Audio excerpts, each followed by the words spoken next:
todo el territorio nacional. La emoción del deporte hípico nacional se vive a través de INH Televisión.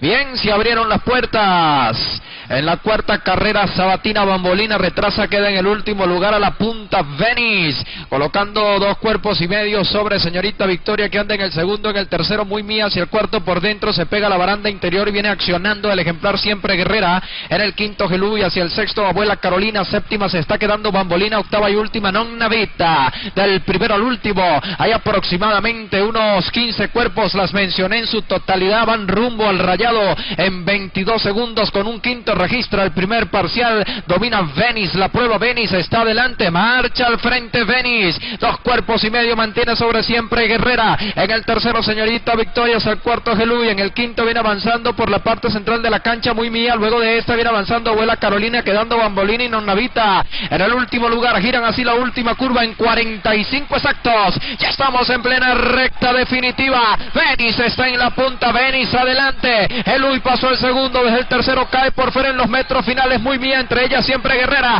Eluy viene emparejando las acciones con la puntera Beni, Eluy se está pasando a la punta en los 150 finales, Venice queda en el segundo, para el tercero cae Abuela Carolina junto a esta Muy Mía, restan 100 y difícilmente derrotan a la pupila de Michelle Duay, les va a ganar el 4, Eluy sobre Venice en el segundo, unos 4 cuerpos en el tercero, Abuela Carolina hacia el cuarto lugar, arriba Muy Mía. En el quinto, Siempre Guerrera, restantes posiciones, Señorita Victoria, Nonna Vita y Bambolina. En el último lugar.